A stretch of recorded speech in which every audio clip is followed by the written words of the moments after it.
اب جتنے بھی لوگ بیٹھے ہیں، ہماری خواتین بھی، اللہ نے ہم سب میں لیڈر بننے کی صلاحیت دی ہے.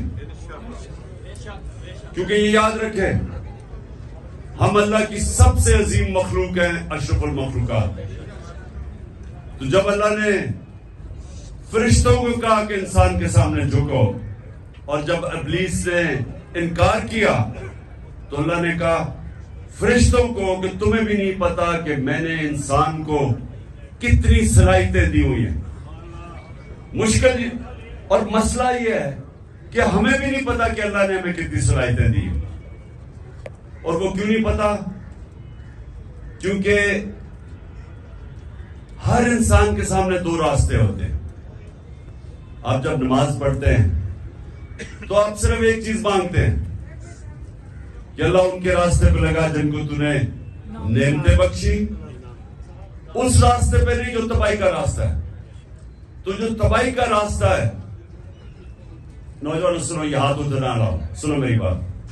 تمہیں یہ یاد رکھو جو میں باتیں کہہ رہا ہوں، اور خاص طور پہ نوجوانوں کے لیے یہ آپ کی ساری زندگی کام آئیں گی اگر آپ کو سمجھ آ گئی. آپ کی سامنے ہمیشہ دو راستے ہوتے ہیں. ایک آپ کی عظمت کا راستہ ہے، ایک آپ کی تباہی کا راستہ ہے. اور نماز میں ہم مانگتے ہی ہیں کہ اللہ ہمیں وہ عظمت کا راستہ دے. مانگتے ہم نعمتوں کا راستہ ہے، اور چاہتے ہیں ہم وہ تباہی کا راستہ، کیونکہ وہ آسان راستہ لگتا ہے. مثلا مجھے کوئی موقع ملا، میں کوئی ایسی پوزیشن میں ہوں، گورنمنٹ پوزیشن میں ہوں، میں تھانے دار ہوں، پولیس میں ہوں، میں فوجی ہوں، جو بھی ہوں، ہر وقت مجھے موقع ملے گا ناجائز قسم کا پیسہ بنانے کے لیے. لگے گا وہ آسان راستہ ہے، رشوت دوں گا ایک دم پیسہ آ جائے گا. لیکن وہ آپ کی تباہی کا راستہ ہے.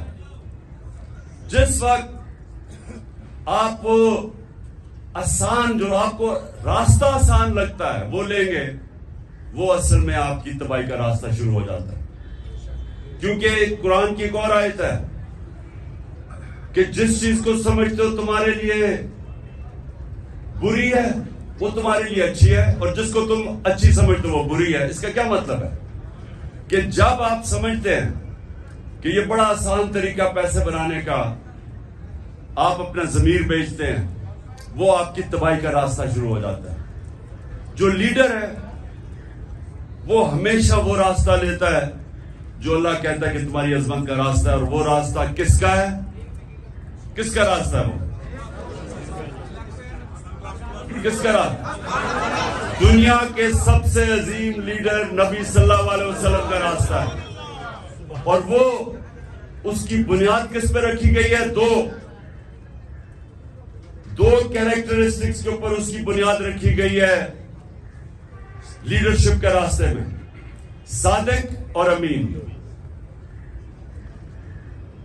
سچ بولنے والا اور انصاف کرنے والا. یہ دو کوالٹیز ہیں لیڈر کی.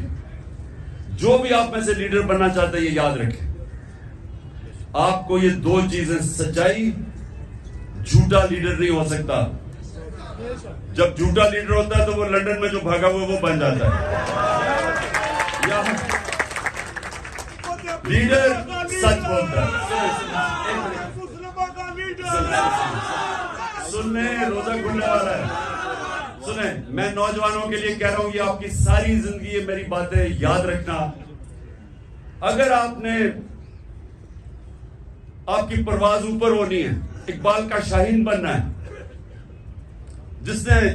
جس کا بڑا نام ہوگا، جو اپنی فیملی کا بھی نام اٹھا دے گا، جو دنیا یاد کرے گی اس کو، وہ نبی صلی اللہ علیہ وسلم کے راستے پہ چلے گا.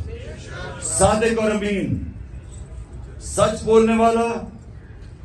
اور قرآن میں ہے کہ اگر اپنے ماں باپ ان کے خلاف، اپنے خلاف بھی اگر آپ کو انصاف کرنا پڑے، آپ انصاف کریں. اتنا زیادہ زور اللہ نے انصاف پہ دیا ہوا ہے.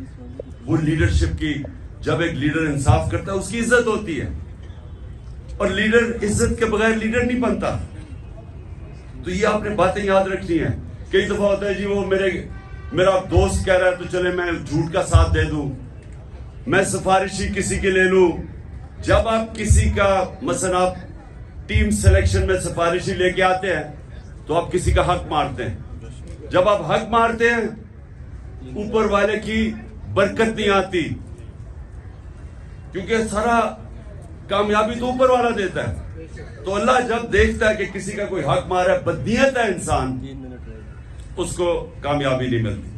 تو میں نے صرف آج آپ کو یہ کہنا تھا نوجوانوں کہ لیڈر دو چیزوں کے اوپر اس کی بنیاد رکھی جاتی ہے. صادق اور امین، سچا ہوتا ہے. نبی صلی اللہ علیہ وسلم کے پاس ایک قریش آیا، کہتا جی میں 60 سال کا ہو گیا ہوں، میرے لیے مجھے کوئی ایک چیز بتائیں کہ میں مسلمان بھی ہو جاؤں اور میں اپنی عادتیں نہ چھوڑوں. میں اب 60 سال کا اپنی عادتیں نہیں چھوڑ سکتا. تو انہوں نے کہا اگر ایک چیز مسلمان ہونے کے لیے تو سچ بولو. سچ میں بڑی طاقت ہے، کیونکہ اللہ الحق ہے، اللہ سچ ہے. جب آپ سچ بولتے ہیں تو اللہ آپ کے ساتھ کھڑا ہو جاتا ہے، آپ کو وہ طاقت ملتی ہے. وہ کہتے ہیں کہ انگریزی میں کہ one moral man is an army, کہ ایک سچا انسان ایک فوج ہوتی ہے، کیونکہ اس کے پیچھے اللہ کی طاقت آ جاتی ہے. اور دوسرا یہ جو انصاف کرنا ہے، یہ یاد رکھیں کہ وہ ایک ابن خلدون کا اس نے کہا کہ میرا تجزیہ ہے، بہت بڑا عالم تھا، کہتا میں نے جو سارا قرآن پڑھی ہے میرا تجزیہ یہ ہے کہ اللہ نے انسان کو زمین پہ بھیجا ہی ایک وجہ سے ہے کہ انصاف کرو، میری زمین پہ انصاف کرو. یہ دو چیزیں یاد رکھیے نوجوانوں، ان دو چیزوں پہ کھڑے رہو، آپ کی معاشرے میں عزت بڑھنی شروع ہو جائے گی. گاؤں کے اندر ایک لوگوں کو پتہ چلے جی وہ آدمی ہے، جو بھی مسئلے ہوتے ہیں وہ ادھر پہنچ جاتے ہیں ان کے مسئلے حل کرنے کے لیے، وہ سچا آدمی اور صادق اور امین ہے. سارے گاؤں اس کی عزت کرتی. نبی صلی اللہ علیہ وسلم کی نبوت سے پہلے سارے مکہ کے لوگ جانتے تھے کہ وہ صادق اور امین ہے.